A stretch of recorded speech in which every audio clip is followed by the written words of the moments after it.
My guest today is the actor and film director Charles Martin. Welcome, Charles. Now, let's start at the beginning. You played a part in the American TV series Cowboys for about 6 years. Well, that's right. I never dreamed I'd work steadily for 6 years and in the same part. That's unusual in the acting profession. I managed to save a little money during that time, figuring I'd maybe get to a low period without work, but as it happened, something always turned up. It certainly did. You were discovered by the filmmaker Mario Oresti and starred in some very popular films. What attracted you to the first one? Well, Mario came up with this idea of reinterpreting an ancient legend and setting it in 19th century Mexico, which was quite adventurous in itself. And then, because of Mario's contacts, it was easier to make the movie in Spain. My part wasn't so different from my TV work, but the film had a definite Spanish flavor, with all the local actors as well as guys from Italy.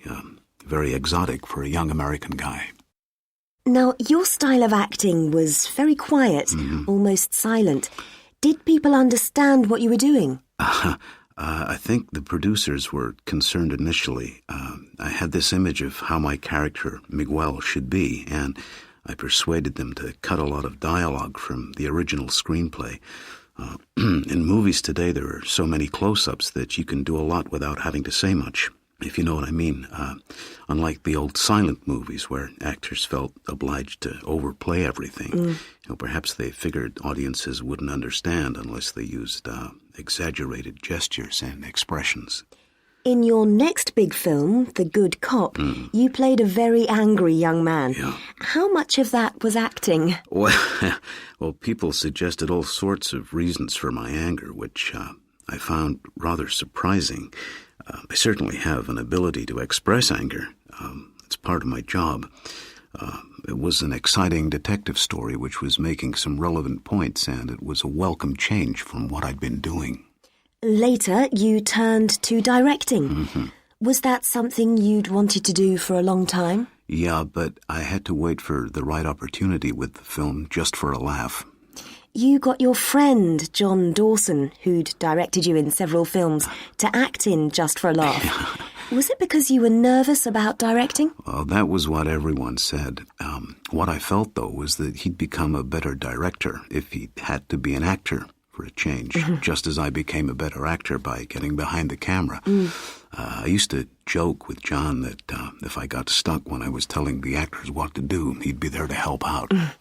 You're said to be a very dynamic and lively director. Where does that come from? I do what's necessary. If it's quick, that's fine. If there are problems, then I'll stay until I get what I want. Great actors will come loaded with ideas, and part of the joy of shooting a movie is seeing how they do it.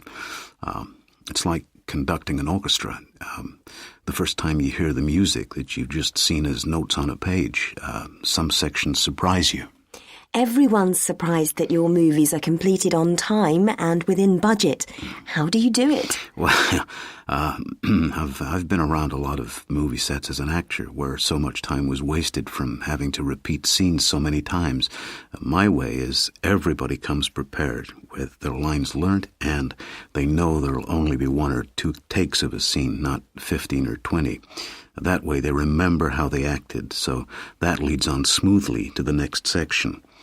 That gives everyone in front of and behind the cameras more belief in the project.